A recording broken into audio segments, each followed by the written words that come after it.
dear listeners, and welcome to a new episode of our Letter to Vox podcast. Today, we're diving deep into the work of Albert Camus, the French philosopher, novelist, journalist, a figure who really tried to grapple with the chaos of the mid-20th century. He really did. And what's remarkable is that he won the Nobel Prize in Literature in 1957 when he was only 44. Which made him the second youngest recipient ever, right after Rudyard Kipling.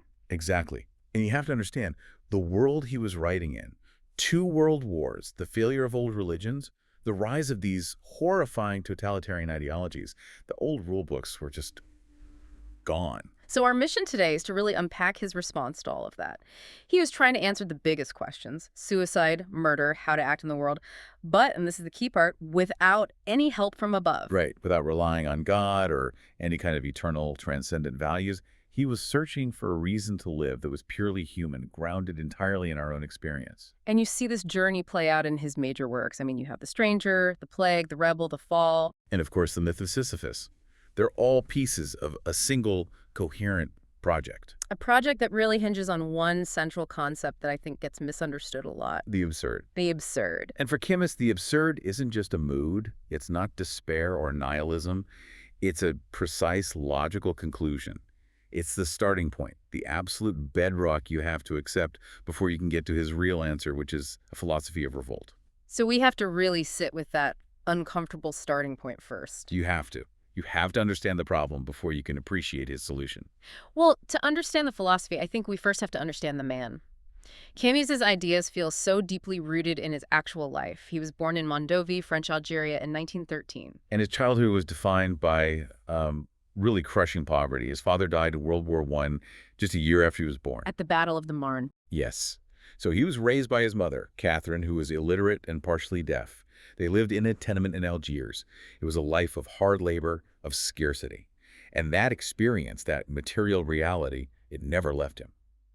It's why he always rejected these purely abstract philosophies. He knew what suffering actually felt like. And his identity as a Pied Noir, a French citizen in Algeria, that was incredibly complicated. Oh, absolutely. That's a Yeah. vital piece of the puzzle. Because even though his family was poor, he had the rights of a French citizen. Which stood in stark contrast to the Arab and Berber majority around him. Who were denied those same rights under the colonial system.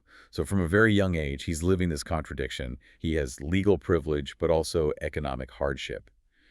And that tension, I think, is what drove him to insist that politics must be guided by morality, not just power or ideology. He found an escape route, though, through education, and specifically through one teacher, Monsieur Germain. Etienne Germain.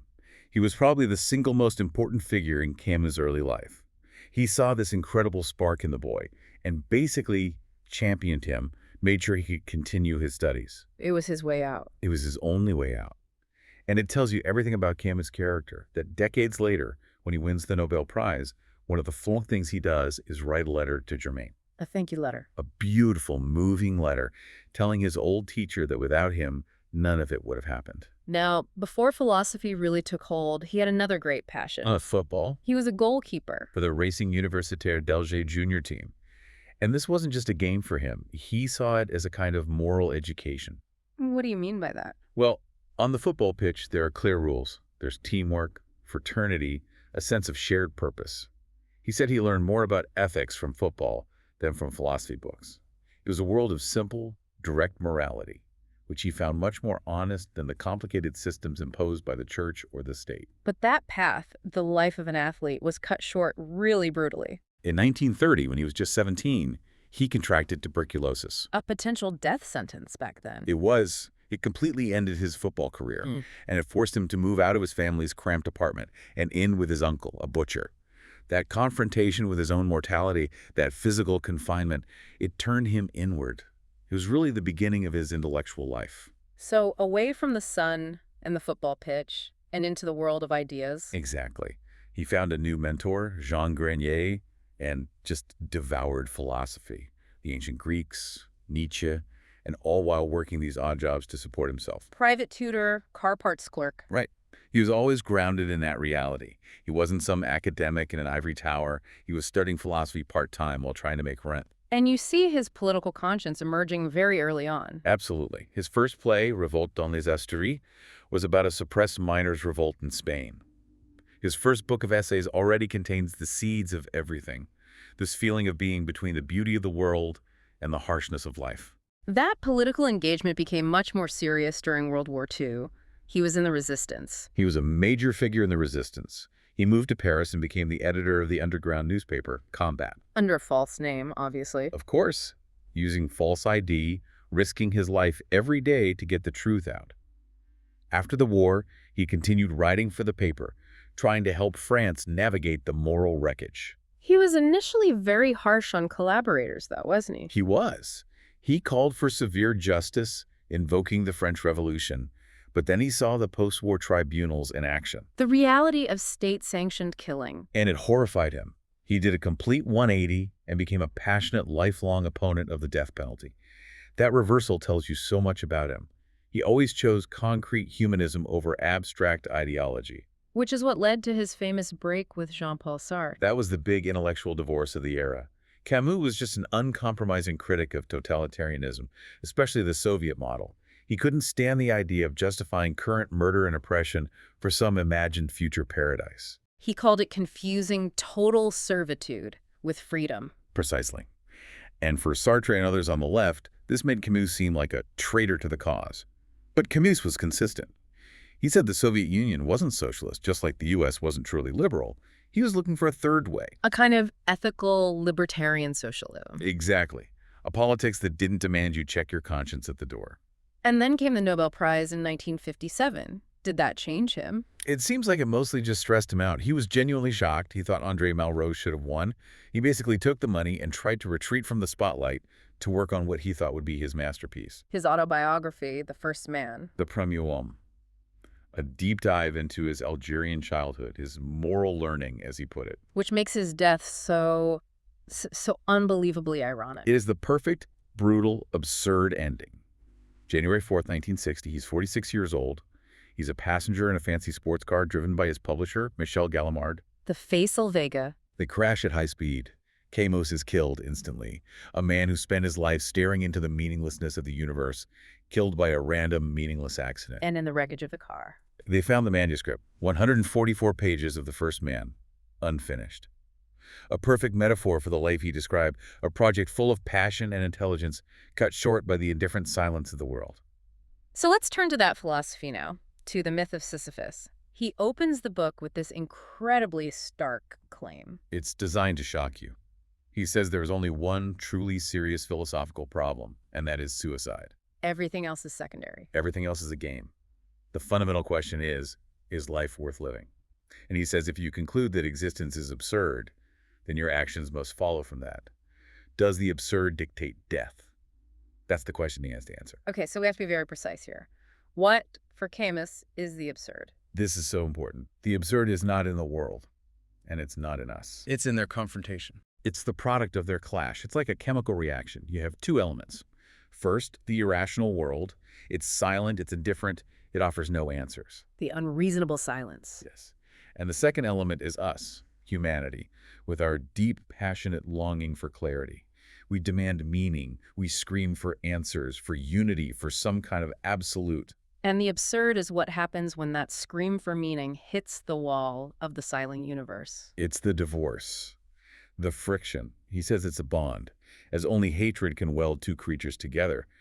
And the most important rule of the absurd life is that you must preserve that confrontation. You cannot resolve it. Because trying to resolve it is what he calls philosophical suicide, the great temptation. It is, because living in that state of tension is incredibly difficult. So many thinkers, he argues, they recognize the absurd, they get right up to the edge, and then they leap. They find a way to get hope back into the equation. They leap to a comforting conclusion that negates their own premise. They find a way to make the irrational comforting again. Let's take his first example, Kierkegaard. This is the religious leap. Right. Kierkegaard sees the contradictions of the human condition, the antinomy, and he wants to be cured of it. So what does he do? He gives the irrational the face of God. So he says the world is absurd, God is absurd, therefore you must have faith in this absurd God. It's a frantic adherence, a leap of faith into the incomprehensible. But for Camus, this is a betrayal of reason. If reason fails, That's the end of the story. You can't then use that failure as proof of something beyond reason. Which leads to that incredible line, the absurd is sin without God. Yes. He acknowledges the feeling of alienation, the feeling of being a sinner, but he rips away the divine explanation. He keeps the human feeling, but rejects the supernatural framework. Did he have any sympathy for the sleep, though? I mean, it's a very human impulse. He understood the temptation. Absolutely. The desire for consolation is powerful. But his project is one of absolute intellectual honesty. If you're going to live by the truth of the absurd, you have to accept all its consequences. The leap is an evasion, and for Camus, evasion is the cardinal sin. Okay, what about a more philosophical leap like Karl Jasper's? Jasper's, for Camus, is almost a caricature of this move. He starts out well. He recognizes that reason has limits, that we can't make the world into a neat, tidy system. But then, standing at the edge of that abyss of meaninglessness, he makes what he calls a blind act of human confidence and just asserts that the transcendent exists. He basically says, the fact that I can't understand it is proof that there's something to understand. Precisely. The problem becomes the solution. The absurd becomes God. It's a way of explaining everything by calling it unexplainable. Camus just sees this as a comforting myth, a failure of nerve. His critique of Husserl and phenomenology is a bit more subtle, though. It is. Because on the surface, phenomenology seems very aligned with the absurd spirit. Its goal is just to describe what appears to consciousness, not to explain the ultimate nature of the world. A very modest approach. But Husserl takes it too far. In Camus' view, yes. Because Husserl eventually starts talking about extratemporal essences and eternal laws of the psyche. He starts to sound a lot like Plato. So he smuggles metaphysics back in. He restores a metaphysic of consolation. After denying that human reason can make sense of the world, he appeals to a kind of eternal reason. And that means you've forgotten the initial problem, the unreasonableness of the world. You've resolved the tension. You've committed philosophical suicide. So the absurd man's first duty is to refuse that leap, to stay in that uncomfortable space. To live with what you know and nothing more. To live, as he says, without appeal. Living without appeal. That means no hope for a final judgment, no afterlife, no cosmic justice. Nothing. The whole point is to persist in the struggle, to maintain that lucid tension between yourself and the world. It requires a constant rejection of hope, which he sees as a form of resignation. And this refusal leads to the three famous consequences of absurd reasoning: revolt, freedom, and passion. Let's start with revolt. Revolt, for Camus, isn't initially a political act. It's a metaphysical stance. It's the constant confrontation between man and his own obscurity. It's the attitude you take. It's saying no every single second. It's having the certainty of a crushing fate knowing you're going to die, but refusing the resignation that should logically go with it. So suicide would be the ultimate resignation, the ultimate yes to meaninglessness. Exactly. Suicide is acceptance. Right. Revolt is saying, I see the meaninglessness and I will live in defiance of it. To live is to keep the absurd alive. And you do that by contemplating it, by fighting it. You have to die unreconciled. Okay, so that's revolt. The second consequence is freedom. How can a philosophy that starts with our inevitable death lead to freedom? It's a beautiful paradox. Our typical ideas of freedom are all tied to the future, right? Sure, freedom to choose a career, a partner, a political system. But all of those freedoms end at the grave. They're temporary.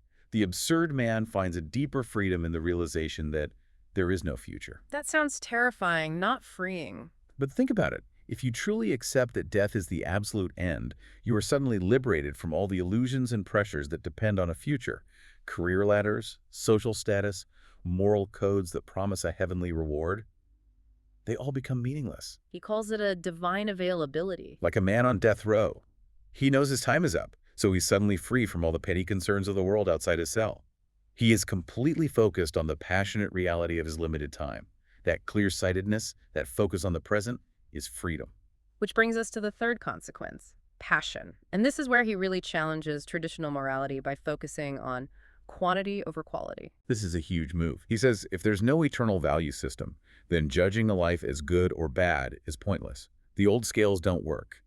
What matters is not living the best life, but the most life. And most means quantity of experience. Quantity of conscious, aware experience.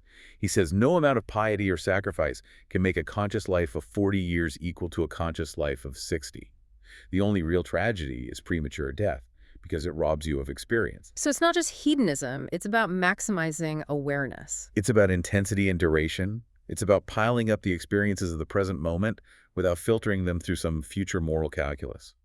The present and the chain of presence is all you have. It's complete inversion of religious virtue. Don't prepare for the next life. Exhaust this one. And that takes discipline. It's an active, passionate engagement with the world. Don't forget to subscribe and leave a like if you enjoy this podcast. Okay, so to make this more concrete, Camus gives us a few archetypes of the absurd life. Let's start with the conqueror. The conqueror is the absurd man of action. He chooses history over eternity. He knows his actions are ultimately useless, that they won't change the fundamental nature of the universe. But he acts as if they matter. He acts as if they matter within the human sphere, which is the only sphere he recognizes. His greatness isn't measured by victory or territory. It's measured by his protest, his blind alley sacrifice. He finds his dignity in fighting a battle he knows he'll lose. He exalts humanity in the face of what crushes it. Exactly. He's not fighting for some grand historical outcome. He's fighting for the lucid intensity of the struggle itself. And then we have the creator, the artist. For Camus, creation is the ultimate absurd joy. It's a way of living doubly. The artist takes the chaotic fragments of the world and imposes a temporary, human-made unity on them. A unity they know is false, in a way. They know it's not eternal, they know it's gratuitous, but that's the point. If the world already made sense, art wouldn't be necessary. Art is born from the refusal to simply accept the world's chaos. So creating is giving a shape to your fate. Yes. It's a daily effort, a tribute to the absurd, where you are defeated in advance but find your freedom and your passion in the act of creation itself. And these archetypes all lead us to the most famous hero of the absurd. Sisyphus. The man condemned to an eternity of futile labor. The gods thought it was the worst possible punishment, to roll a massive rock up a mountain only to have it roll back down again forever. Futile and hopeless labor. And why was he condemned? His sins were all about loving life too much, right? They were all sins of passion for the earth.